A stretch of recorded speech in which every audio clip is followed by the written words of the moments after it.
Okay, Amazon's recommender system. What we'll cover, introduction to recommender systems, what they are, how they work, that sort of thing.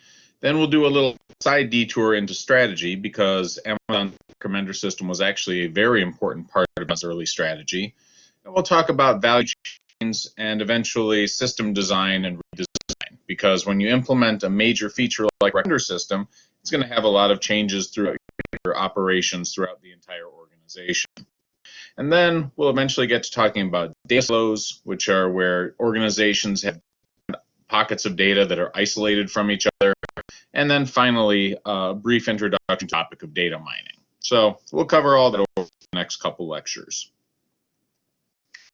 So recommender systems, very simply, they deliver links or other content based on some set of preferences. Those could be stated preferences where the user says, I want to see things like this. For example, you go to Google, you enter in a search query, Google recommends what it thinks are the best topics, the best web pages matching that search. Or you go to Amazon and you say, well, I'm looking for, I don't know, a new pair of shoes, and Amazon will show you a whole bunch of new pairs of shoe options.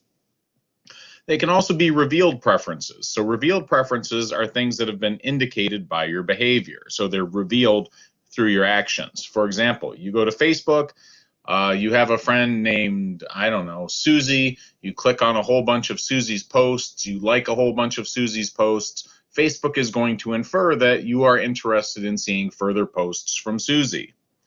And lastly, there can be assumption by affiliation. For example, the system could decide, well, you're a user in a particular neighborhood, in a particular city, or using a particular kind of hardware, whatever. They're going to somehow identify you based on your characteristics that you're like the other people who have similar characteristics.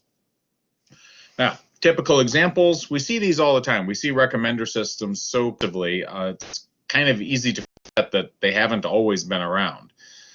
So, for example, stars and scale ratings, right? You go to Yelp.com or Amazon.com, restaurants, services, products, they'll all be recommended based on how many stars out of 5. Other ones use a percent like. For example, Rotten Tomatoes, if a movie makes it above, I believe, 60% liked, then it's certified fresh. Less than that, it's rotten, whatever. So anyway, they use a percent liked scale.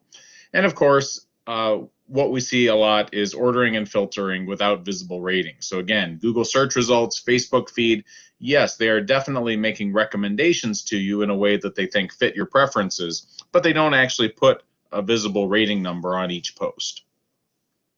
Okay.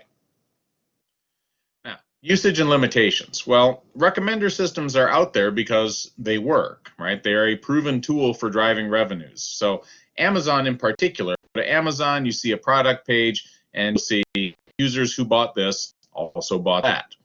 Even for informational sites, though, like Google, if they can bring better recommendations, or Facebook bring better filtered content, then those sites will get more traffic and can ultimately make more ad revenue. So the reason why we see recommender systems so much is if you can develop a good system, it's very profitable.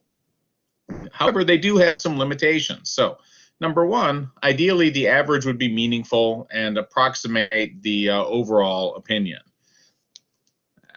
This is an interesting defect. So what we would expect to see, all right, imagine if you have a product. So I'm going to draw a little graph here. Dun, dun, dun. And we'll draw some numbers. Whoa, what happened there? It doesn't want to tab. All right, we'll do it. We'll do it your way, computer, this time. Okay, so if you have a 5-point scale, you would expect, all right, and you see a rating on something is listed as, I don't know, 3.8, you would expect that the curve probably looks something like this. Make it a little thicker. It looks something like there's a few 1s, a lot of 3s and 4s, and maybe a few 5s, right? So at the middle of the curve, the fat part of the curve is right around 3.8. That's what we would expect. However, what we sometimes see is this. We sometimes see it that the curve is extremely polarized, right? So very few 2s, 3s, maybe not even many 4s, but a fair number of 1s and a lot of 5s can get you that kind of rating. And this is a real problem because then the 3.8 honestly doesn't tell you that much. It just tells, well, yeah, there's more people that really liked it than really hated it, but it's not representative. And this is a common thing. For example, if we go to, you all have heard of Hillary Clinton, I hope. So if we go to Hillary Clinton, she wrote a book some years ago called It Takes a Village. Last I believe she got a Grammy for it. So It Takes a Village, and we're going to look up that on Amazon. Okay, so there it is. Bum, bum, bum. And it has what? 4.5 stars, give or take. Let's scroll down. Let's see. Oh, they've updated this. Well, let's see the original. It used to have this where it was very seriously skewed, but I think they filtered out a lot of the 1s. So let's try another one. See if I can find It Takes a Village, picture book. Let's see, this one. Maybe they have filtered out a lot of the 1s. They've been doing this. They've been working on it. No, yeah, they've been filtering out the 1s. Okay, well, it still happens, but now Amazon is working on it. Okay, there's a fair number of 1s, but I'm going to say a lot of those are probably less about the book than they are about opposition to Hillary herself. Likewise, I'm going to guess that probably a lot of the 5s are less about the book itself, and more about supporting Hillary herself. So it's the nature of the world. I would look for another polarizing topic, but Hillary was my go-to one, and now they seem to have cleaned it up a bit. So anyway, but some years ago, for what it's worth, back when I still did research, I had this. I actually wrote a paper on the topic, got published in some conference many years ago. It was with IEEE. This was me back when I still did a lot of research. Hidden problem of uninformed online product reviewers. Ooh, and I mentioned in a patent citation somewhere. That's interesting. All right, so the idea fundamentally was that this was a big problem, right? The idea that you have people showing up to do reviews, they tend to be people who either complain a lot or are really happy about the product, whatever. They tend to be people who feel strongly enough about it to take a few minutes out of their lives and post a review. So you tend to get polarizing stuff. Anyway, so they're still working on it. Another example where we see that, niche products. Okay, so Rotten Tomatoes has split ratings for top critics, all critics, and viewers. And they can often be very different, as you know, I'm sure as anyone knows. So let's say, well, my go-to example has always been The Devil's Rejects, which is an old horror movie, not that old, but from like 2005. And in its way, it's sort of like the Pulp Fiction of horror movies, if you like that sort of thing. I'm going to show you the consensus, right? So people who like this sort of movie, yeah, 78%. Other people, not so much, right? 54%. So that's generally how these sort of things go, is the critics have a different opinion from the people who actually self-filter to go see it. It happens. Okay. Another thing, homogenized self-reinforcing results. So one of the problems that recommender systems have to look for is the potential problem that by getting good reviews, a product gets to the top of the list and starts getting more sales. And basically there's a feedback effect whereby being in a good position as far as recommendations tends to lead to further recommendations. Now, for some things, it doesn't happen too much because some products automatically age themselves away. But for other things, it is a very serious. I'll give you an example. If you go to Google Scholar, okay, so I'm going to post up a little discussion here.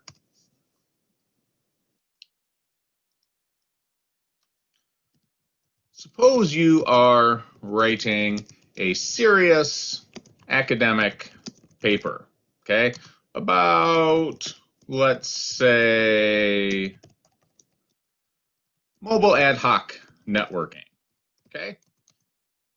If you don't know what that is, that's fine. You don't really need to know for purposes of this discussion, but that's your topic. And you need to include what's called a literature review section where you describe how your research fits into the existing world of research, and specifically shows how your research is novel, right? What new thing it's bringing to the table. So you find a few highly cited foundational papers to mention. And how do you know that they are highly cited and therefore reputable? Okay. Well, you go to Google Scholar.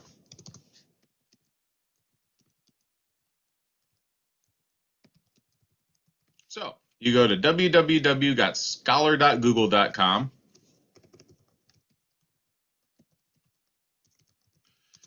And you enter in something. Oh, mother bastard. All right, fine.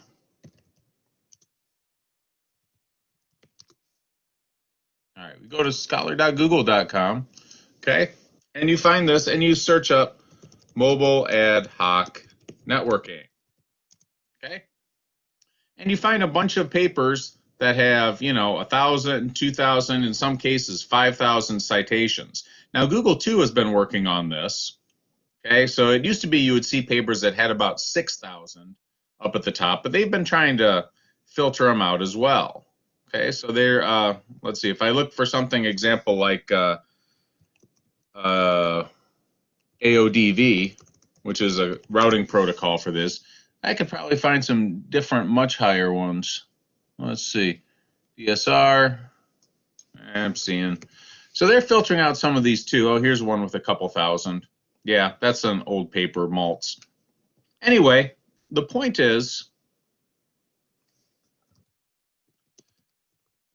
you pick a few papers with a lot of citations by other authors, which then tends to drive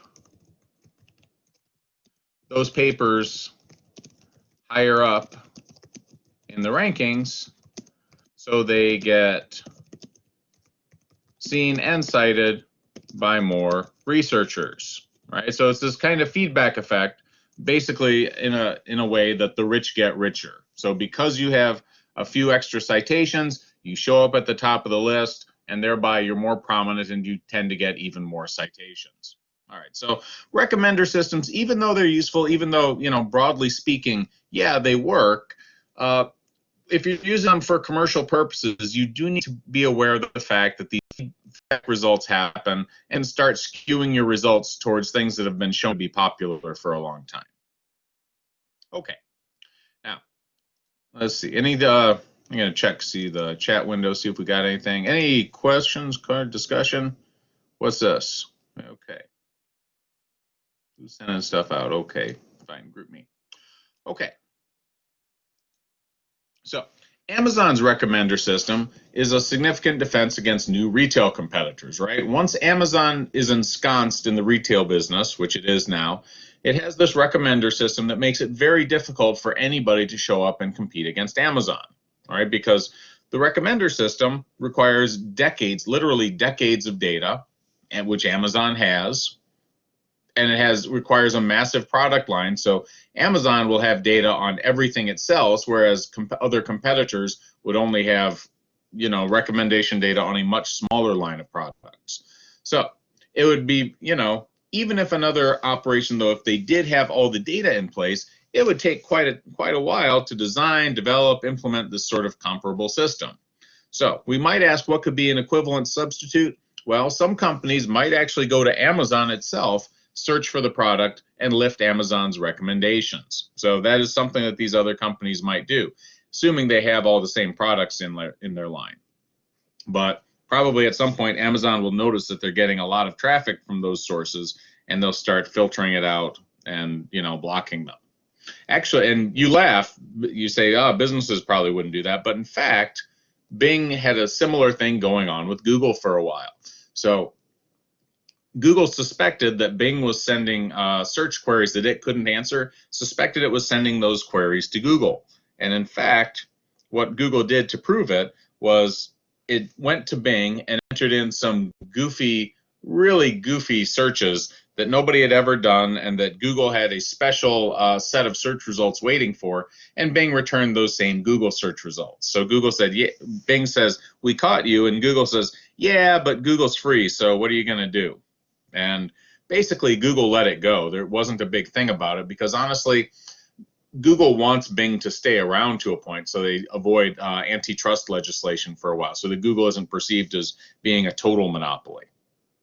Anyway, so Amazon's recommender system is a wonderful thing for Amazon, and it's a very strong competitive advantage. Makes it difficult for other businesses to show up and effectively compete against Amazon because they won't be able to build a comparable recommender system.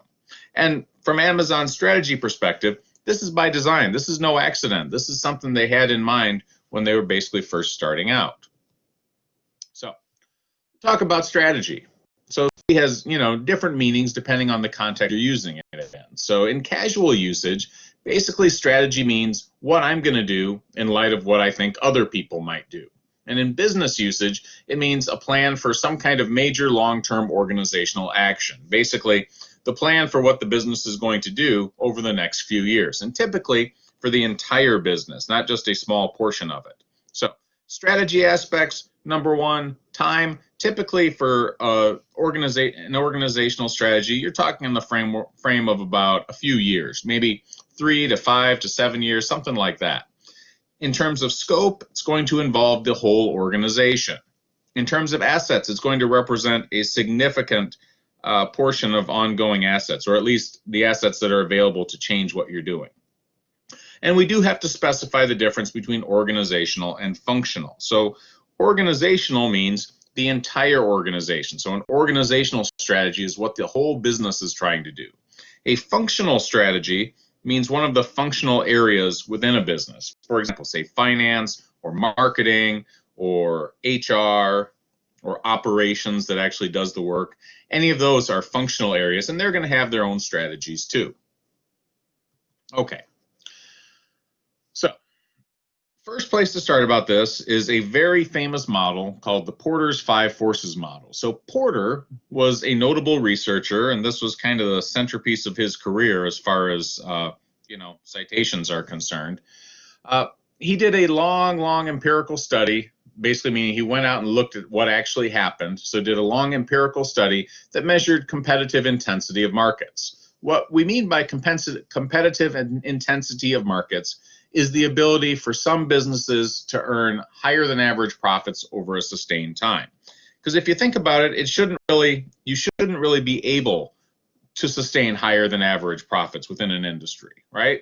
See, more competition, we all understand this intuitively, more competition means that it's going to suck whatever profit is there. It's going to suck it right away till there's not much left.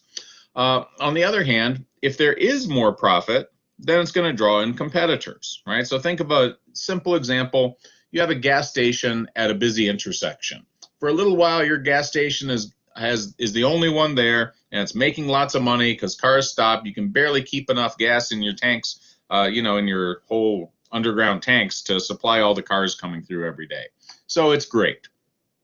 But what happens? Well, another gas station opens up across the way, right? So at the other side of the intersection now, there's a second gas station. Well, maybe you're still making a profit, but you're not making as big a profit as you used to, right? Because you still are paying all those fixed for all your hardware in the building and everything, and you're making less money in terms of sales. So it's taken away some of the profit. Well, eventually, if there is still a pretty good profit to be made at that intersection, even with 2 gas stations, a third one might show up and cut your profits even further. And maybe one of the gas stations won't even be able to make a profit and it'll have to drop out. So this is what I mean. If there's more competition, there's not going to be as much scope for profit.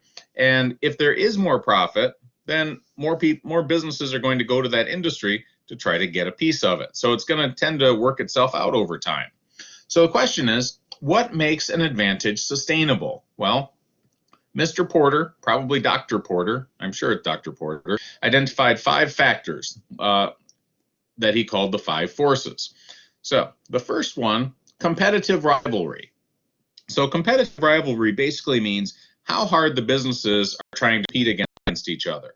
And an easy way to think about this, a big causal factor, is whether the entire industry is shrinking or expanding, right? If the entire industry is expanding faster than the businesses can keep up with it, so imagine, if you are in 2008 and there's this huge demand for smartphones and businesses are barely able to keep up with demand for them in terms of production, there's not going to be that much competitive rivalry.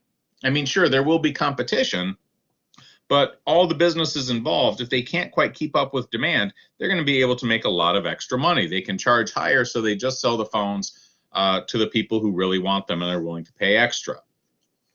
On the other hand, if an industry is shrinking, like, say, newspapers, right, there's going to be a great deal of competitive rivalry. They're probably going to try to undercut each other in some way, and that's going to reduce the ability of all the businesses in the industry to be able to make more profits, because the one that won't be able to keep up with the price cuts, that's the one that will eventually fall by the wayside.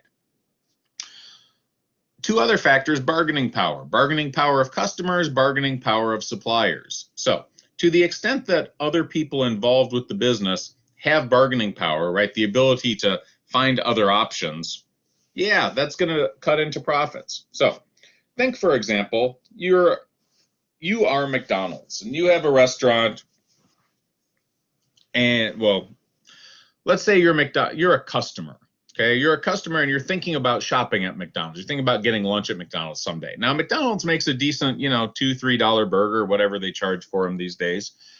But so do a lot of other operations, right? Burger King's comparable, Wendy's is comparable, Five Guys a little bit better, whatever.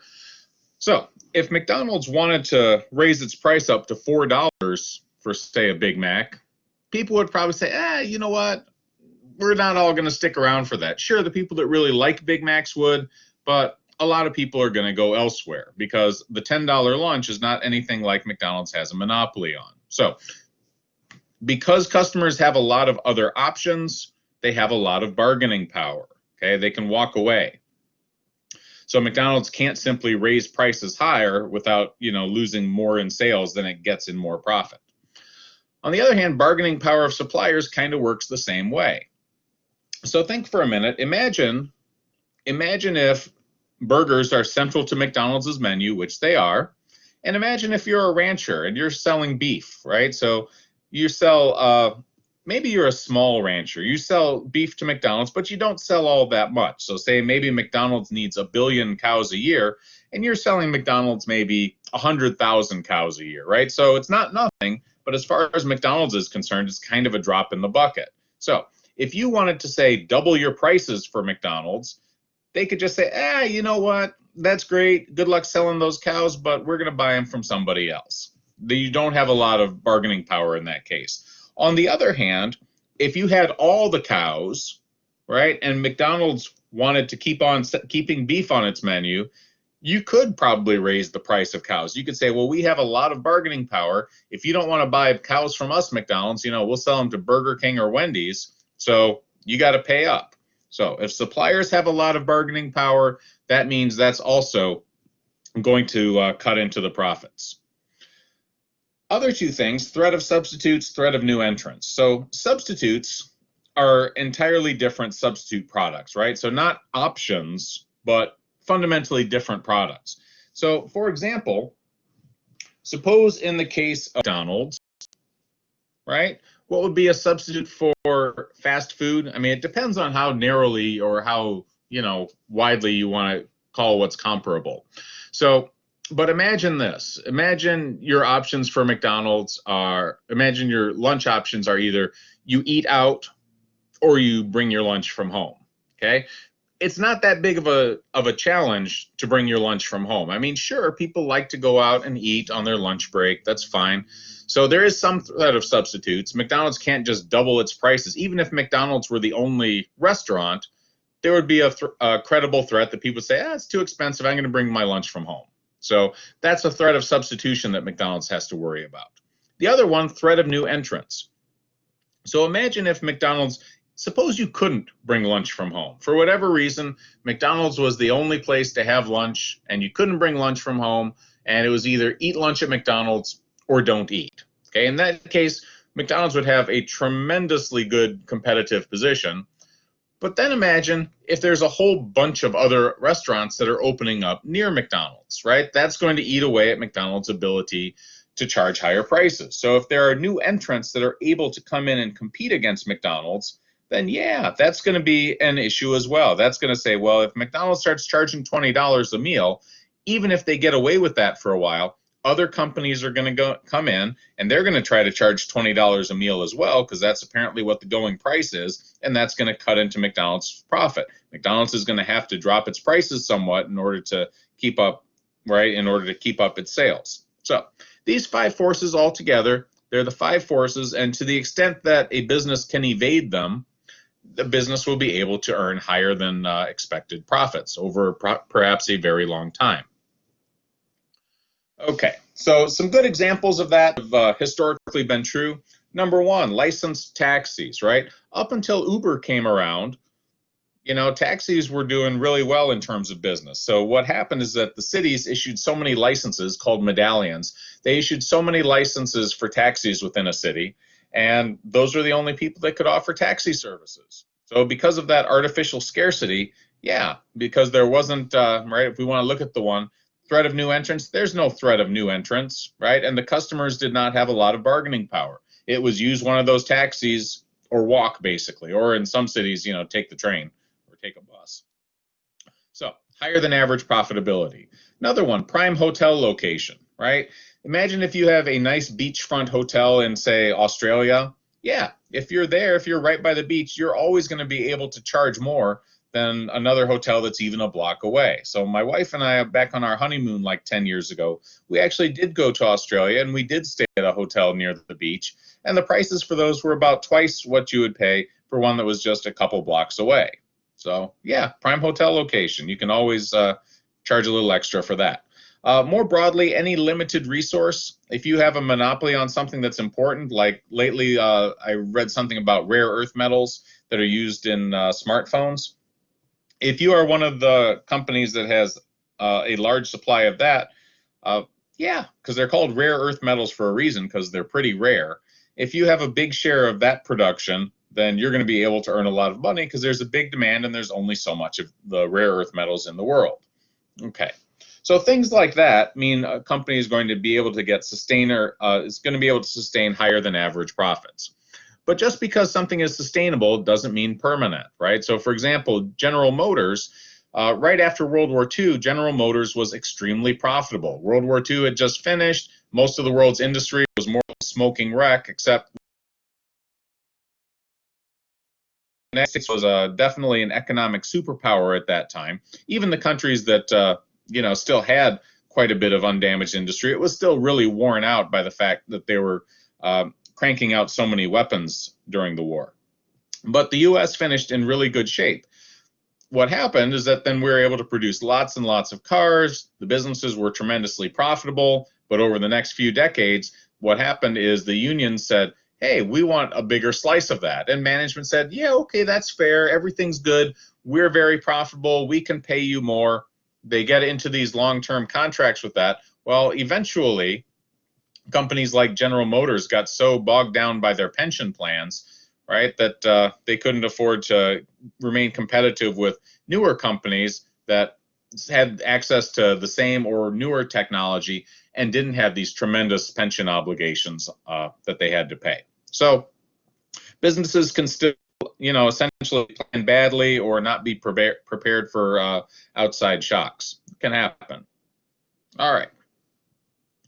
So strategy development tends to follow a pretty standard process. What businesses do is they look at internal and external, the internal and external environment. So I'm going to jump ahead briefly. This is what strategy is. Very simple. We have this 2x2 matrix. And what a business wants to do first is identify the things that are possible versus the things that are not possible. For example, if you are Walmart, it's probably not possible for you to open a ballet school, right? It's not really something that falls under the Walmart brand.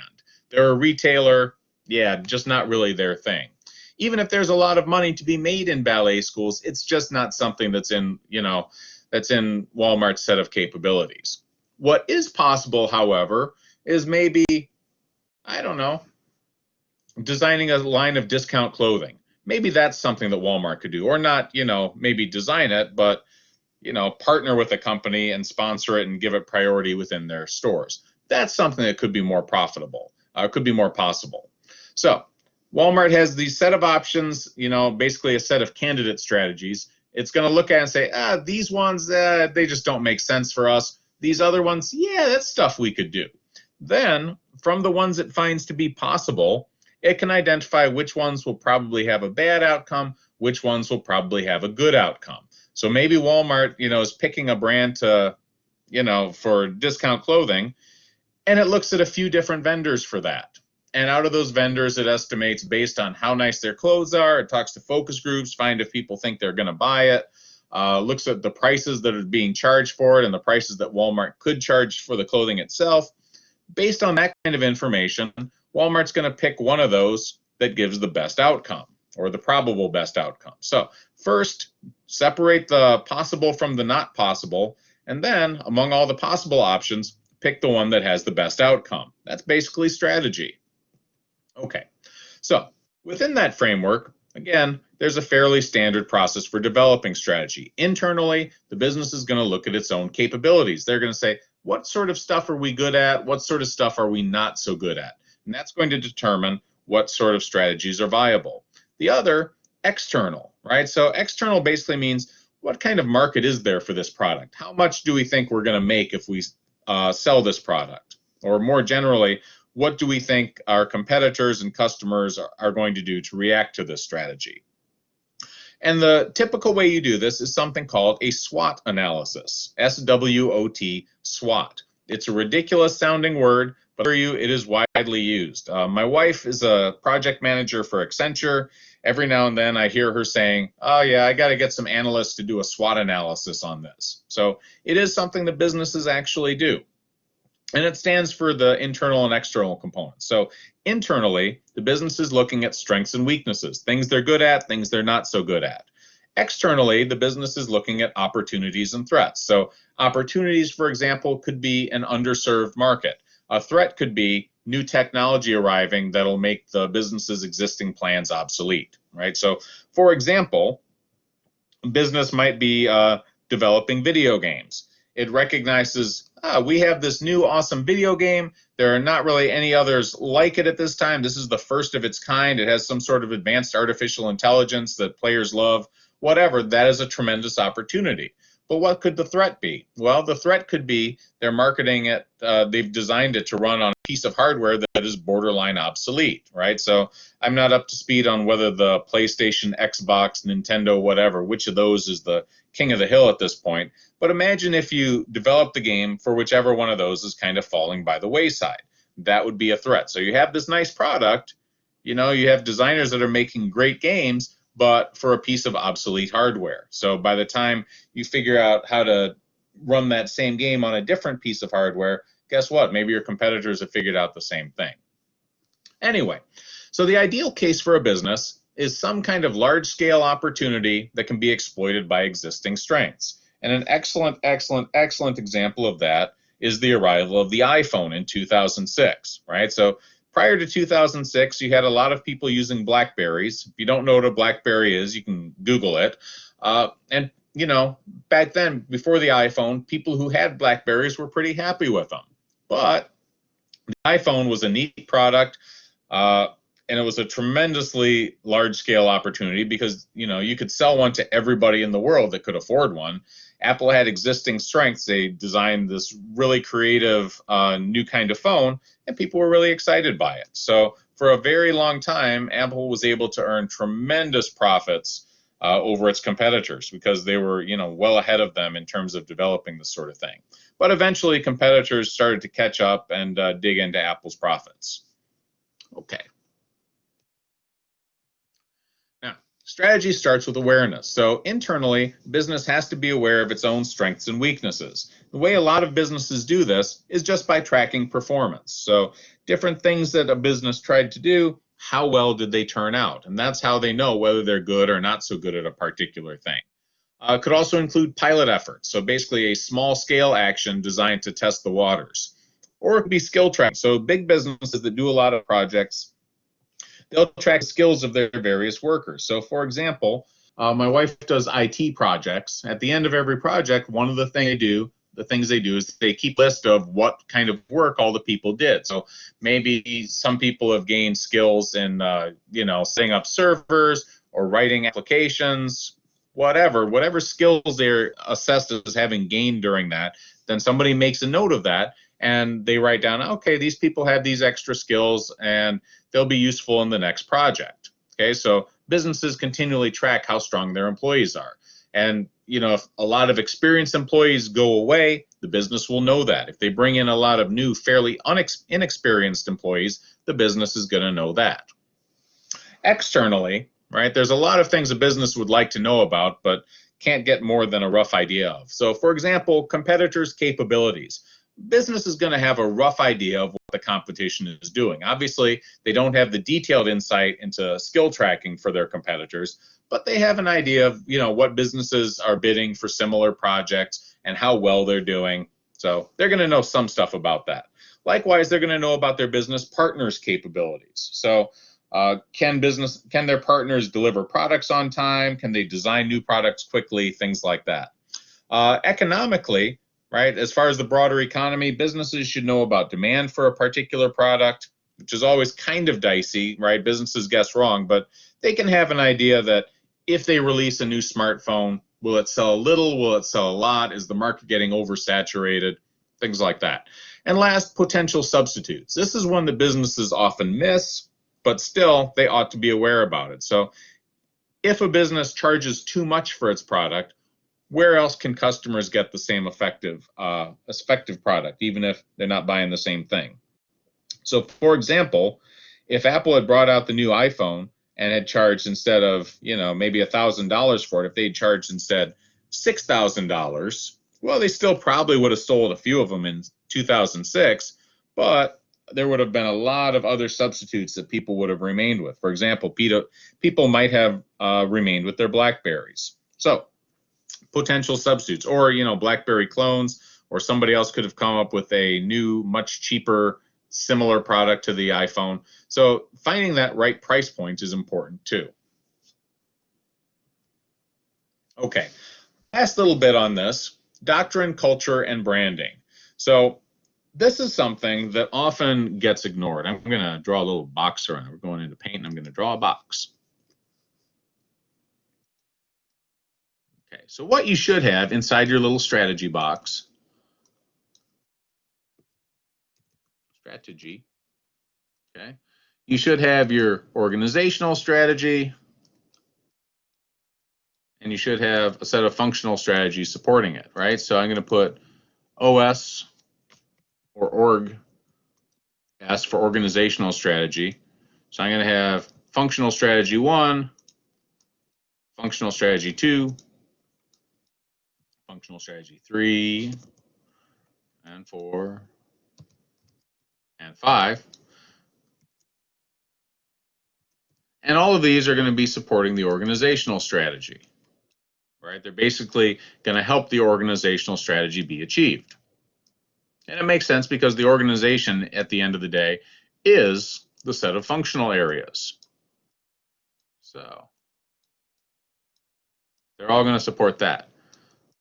But the question, we can all put this around, a big wrapper around this, including things like doctrine, culture, branding, right?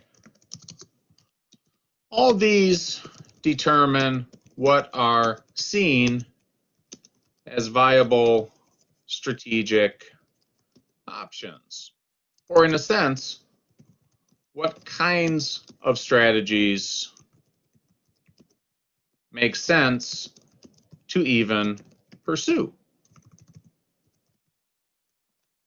Okay, so that's what we're talking about here. Now, doctrine and culture, basically the same kind of thing, but doctrine is more of the military term, culture is more of the business term. So, military doctrine basically means how your armed forces are going to fight. And a very simple one for that is whether your armed forces are generally going to have an offensive or a defensive posture. Okay, so we could take the example of, say, Russia and Norway, which share a small border way up in the Arctic Circle. Now, Norway is a small country, not very warlike these last close to 1,000 years, at least certainly last several hundred years. They're basically going to take a defensive posture, right? And they're also under the NATO umbrella, so they're not too worried about this sort of stuff. And in general, they're not thinking about going out and taking over their neighbors. So in terms of their armed forces, they're going to have a lot of defensive things. They're going to have minefields, they're going to have bunkers, they're going to have machine gun and anti-tank gun emplacements. Sure, they'll have airplanes, but they're not going to have like long-range strategic bombers to go do, damage to the other countries, right? They're basically set up, they can defend themselves to a point if they get attacked. That's their doctrine. On the other hand, Russia, not saying they're going to invade Norway, but if I had to pick which of the two of them is more likely to have an offensive posture, well, it's not Norway. So if you have an offensive posture, you're going to have things like tanks instead of defensive emplacements. You're going to have lots of armored personnel carriers that can bring along infantry along with your tanks. You're going to have a large air force that you can use to attack the other guys over their own ground, things like that. So military doctrine, you might have an idea for a new weapon or a new type of tactics or something, but if it doesn't make sense with your overall posture of offense or defense, then it's probably not going to get included. Likewise, corporate culture encompasses things like how your organization is going to do business. For example, you could have a very old conservative firm that wants to maintain a very strong ethical posture, and wants, as they say in these kind of things, you want to avoid even the appearance of impropriety. Or you could have a business like Enron, where a lot of the things they were doing were actually legal, but bumping up right up against the things that were legal. For example, creating lots of shell companies that they had 51% ownership of. Yeah, that as far as it went was legal, but, again, really getting even where they were behaving legally, and they weren't always, even where they were bumping up right against the limit of what the law allowed. So different businesses, they're going to have a different perspective on how to do this. And options that are opposed to doctrine or culture are most likely not even going to be considered. For example, one of your older, somebody like Enron, they were basically had a philosophy of anything for a buck, right? So if something was definitely shady, like doing their rolling brownouts in California so that they could jack up the energy costs and make more money that way, yeah, that was something they looked at and said, yeah, we can do that, right? Whereas a more ethically minded company would have said, no, of course we're not going to do that. Why? That's just wrong. Wouldn't do it, okay? Branding is the same kind of thing. Branding is the products that a company is known for. So Walmart, right, they are known as a low-cost provider all across the board. They try to offer the lowest prices. So something like a wedding dress from Walmart is not really going to go over too well. I mean, I'm not saying they don't sell them and that few people don't buy them, but for most people, a wedding is a chance to spend a lot of money and have a big party and basically be lavish for no particularly compelling reason, right? It's just what you do at weddings. You're expected to spend a lot of money. So the idea of buying a Walmart wedding dress, many brides would say, oh dear God, no, I'm never going to buy a dress from Walmart. Likewise, McSushi, right? So McDonald's is known as, cheap fast food. It's tasty, but it's not really good for you. And there's definitely some, questions of how healthy it is, how safe it is, always with fast food. So the idea that somebody would go and take a very upscale food like sushi and sell it through McDonald's, yeah, I'm not saying McDonald's couldn't make a tasty $2 sushi roll. I'm sure they could.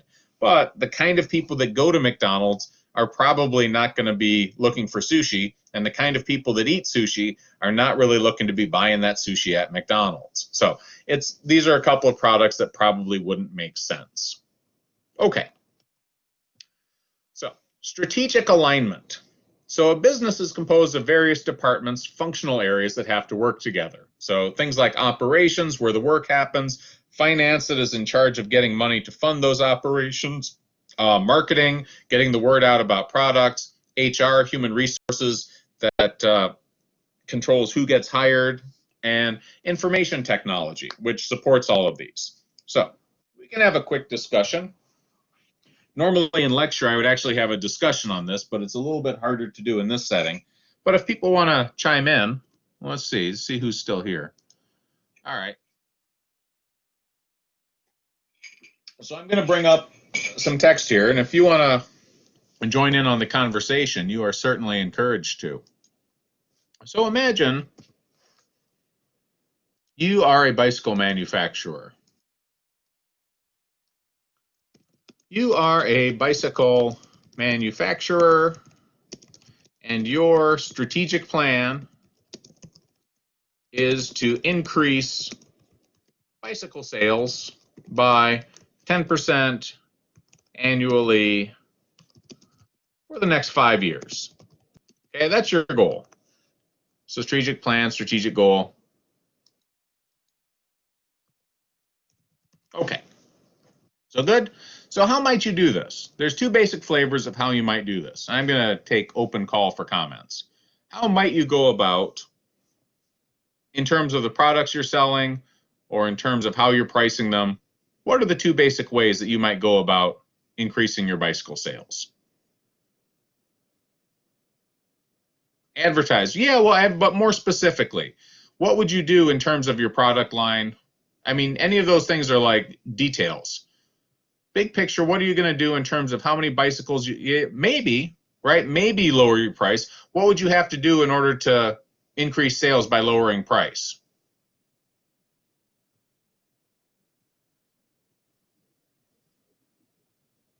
Well, that's a kind of lowering the price, isn't it? Yeah, well, okay, decrease costs. Well, let's talk about this. All right, I'm going to bring it into paint. So one possibility is to boost units sold, right? How many bicycles? And potentially you could sell enough bikes more, to overcompensate for even cheaper bikes. So you could lower the price on your bikes. You might find that by lowering the price, you sell so many more bikes that your sales go up by 10%, right? So basically, quantity times price still goes up. The other possibility, or you raise prices on bikes, okay? Possibly by designing new, better bikes. And you sell the same amount or maybe fewer, but the price hike more than compensates for selling fewer units. Okay?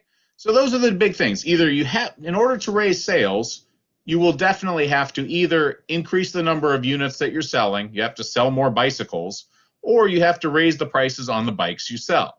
One of those is going to definitely have to be true because you can't both sell bikes and drop the price and think that your sales are going to go up. Okay, so let's assume I didn't mean to hit the calculator button. Let's assume you choose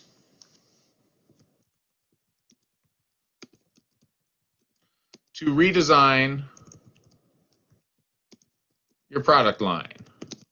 Okay, a new generation of more expensive and higher quality bicycles, okay, which will boost your total sales.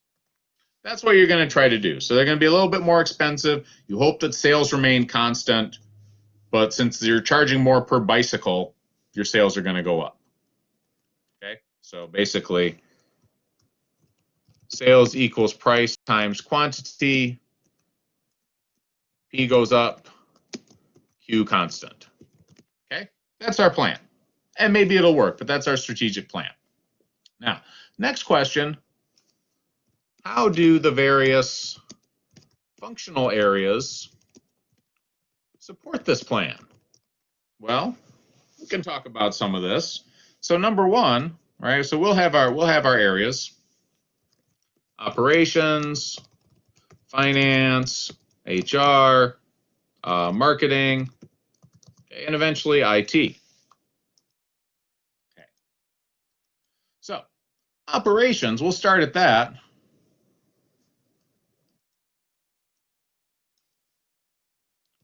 In charge of actually designing the new bicycles, possibly needing new quality tools, right? Quality assurance programs.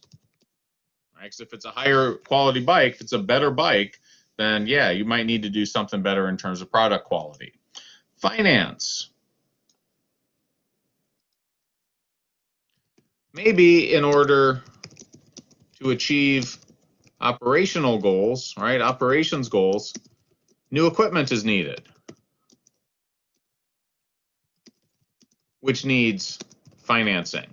Okay, so the finance people, they're going to have to go about rounding up some extra funding for your business so that you can get the new equipment you need to design these new bicycles. HR, well, maybe HR has to hire new engineers or quality specialists, QA, quality assurance. Maybe they got to do that.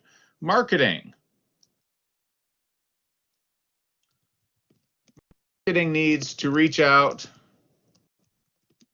to older customers, right? To customers, buyers who maybe haven't bought a bike in several years,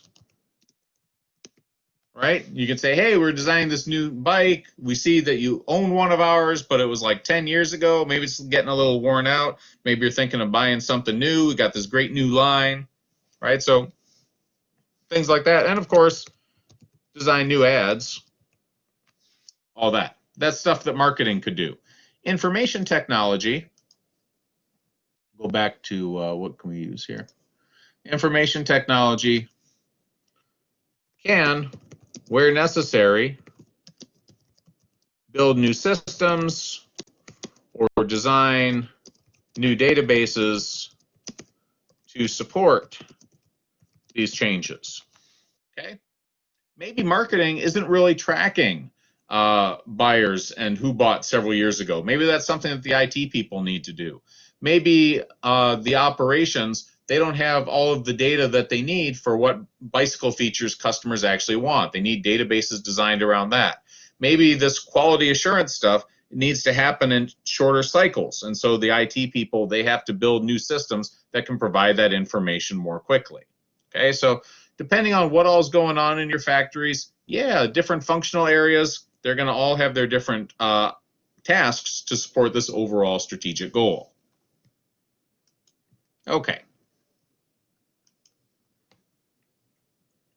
Now, if you're doing a big strategy shift, it's almost inevitably going to require change to information systems because information systems fundamentally exist to meet business needs. If your business needs change, well, you're going to have to make some changes to your information systems as well.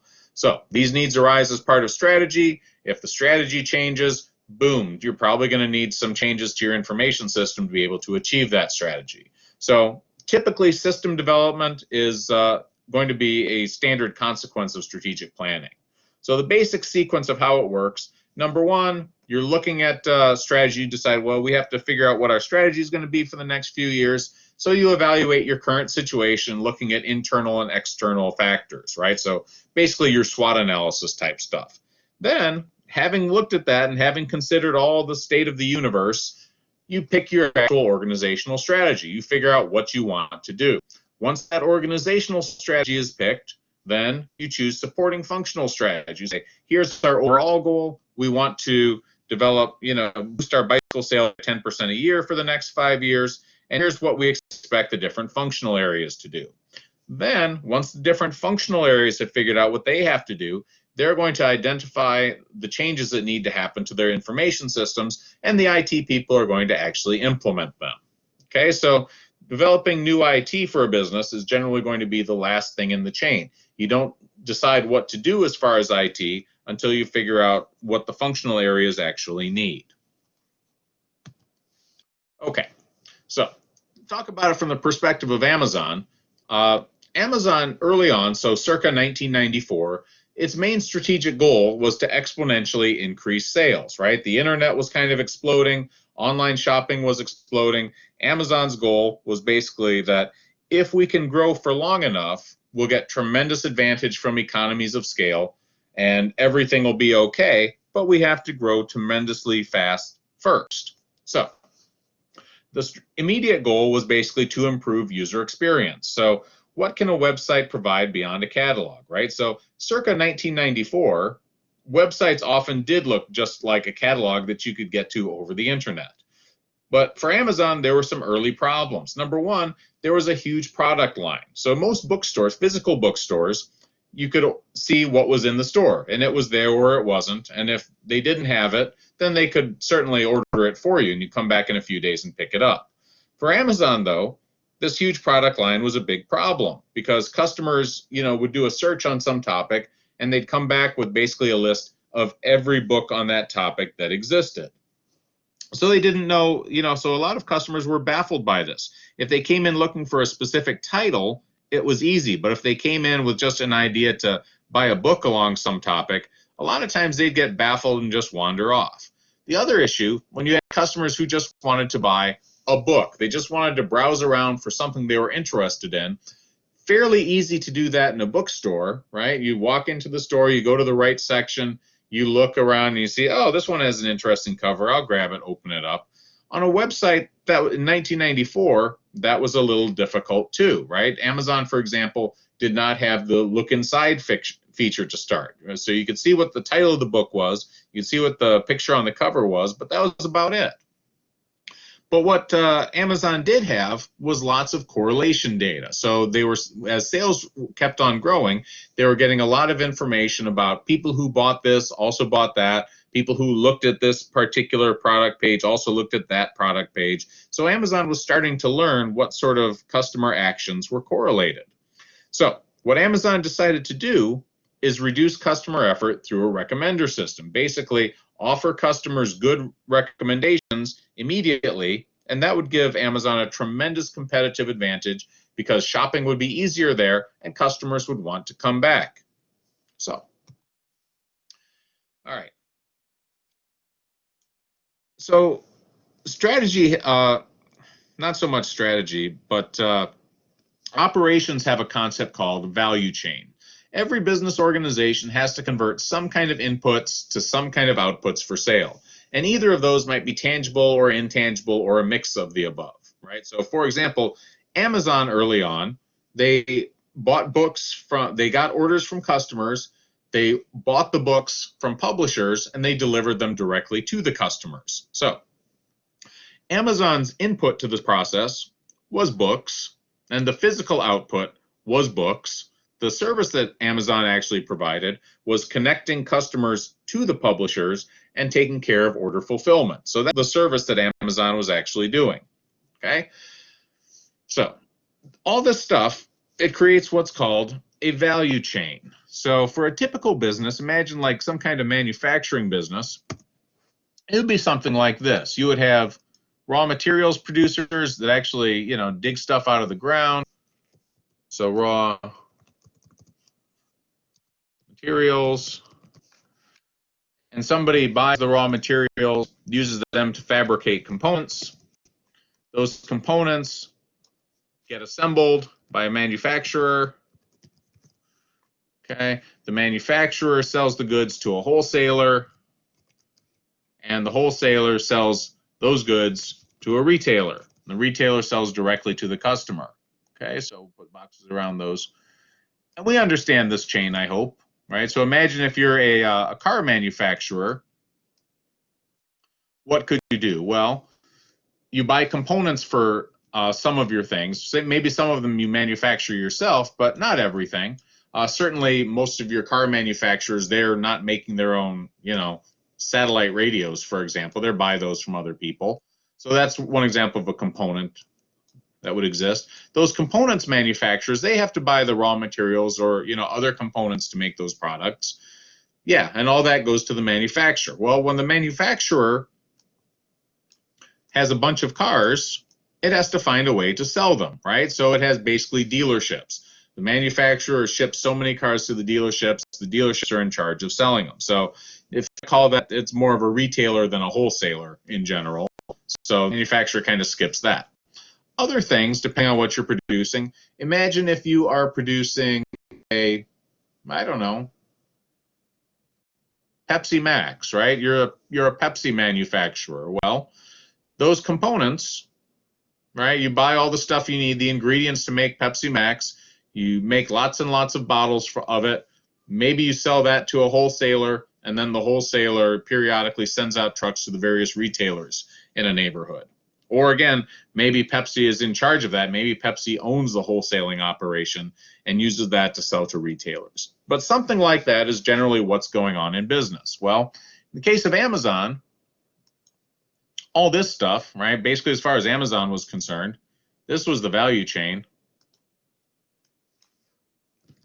Publishers, Amazon, okay? And Amazon sold directly to the customers with stuff it bought directly from the publishers. Anyway, but this is a value chain. And the reason why it's called a value chain, every step in the process, right, in the sequence, should add value. If not, why are you doing it? Okay, so each of these steps should make something more valuable to the customer. The customer doesn't want to go to a wholesaler where there are giant piles of stuff and parking is difficult and they maybe don't sell everything that the customer is looking for. Instead, the customer goes to a retail store, right, where parking is easy and convenient and there are people there that exist to help the customer. Yeah, so customers prefer to go to retailers than to wholesalers because retailers are generally lined up better to do direct-to-customer sales. It doesn't want to be in charge of selling directly to customers. It wants to make the product, and after that, it's not too worried about it. So the manufacturer would rather sell to a wholesaler and push off that retail problem than sell directly to the customer. Okay. Similarly, on the upstream side, the components are more valuable when they're combined to an entire product than they are individually. Likewise, the raw materials are more valuable when they've been fabricated into components than they were as, piles of raw metal. So every step in this chain adds some value. That's why the whole thing is called a value chain. Parallel with the value chain, so this is a set of primary activities, right? So the key thing about primary activities, number one, value added is easy to measure. Okay, so for example, if it costs the manufacturer, $150 to produce a bike, $150 per bike, and the bike sells to a wholesaler for $200, you could very easily see that that's the money that's being made, right? These kind of things is very easy to measure. So that's the big thing about primary activities. The other, of course, they relate directly to creating the product, creating and selling the product. Okay? Every one of these steps here, you can see, oh, you're buying stuff to assemble into components to assemble into the bicycle. You sell the bicycle to wholesalers. The wholesaler sells it to retailers. Yeah, every part of that is a very clear, sensible step that's necessary in the process to make a bike and sell it to a customer. But you also have secondary activities. So secondary activities,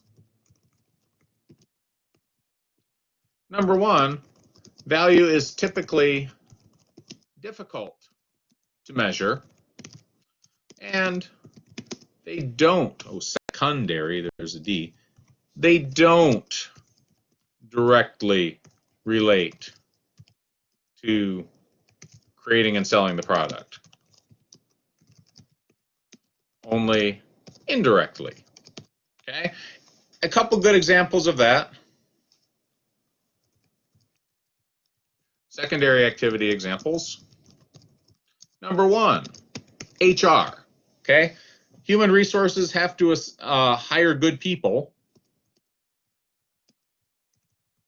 Human resources needs to hire, human resources department needs to hire good people, not just the first people who walk through the door. Okay, that's good. So you can see clearly there's some amount of human resources where you don't want to go too cheap on it. On the other hand,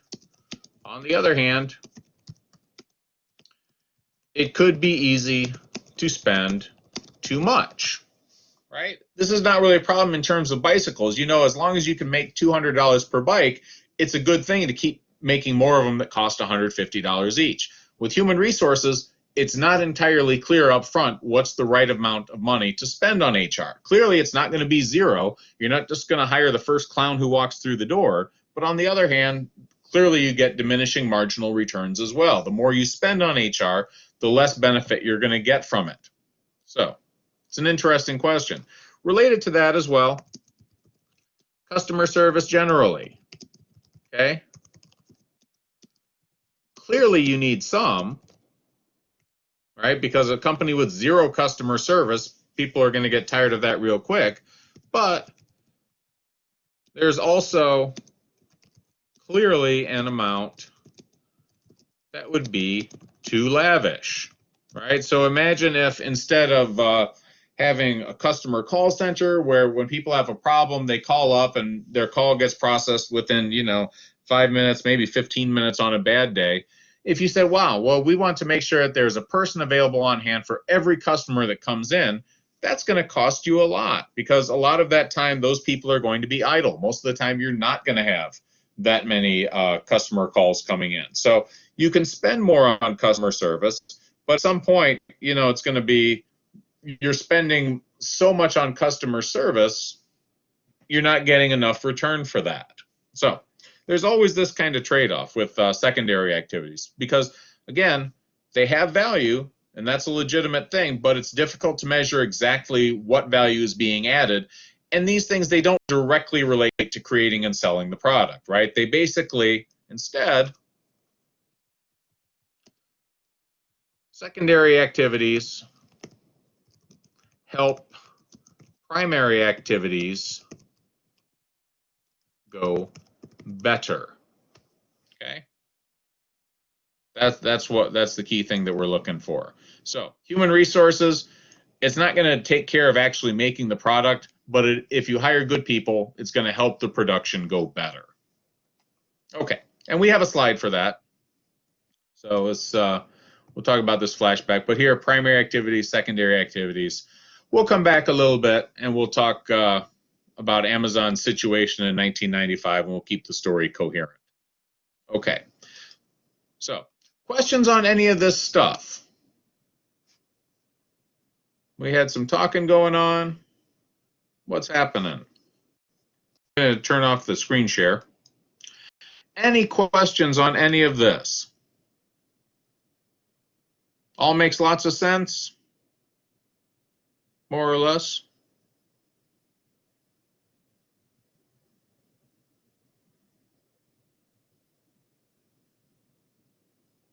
Okay. Well, that's all I got for today. So I'm going to stop off the recording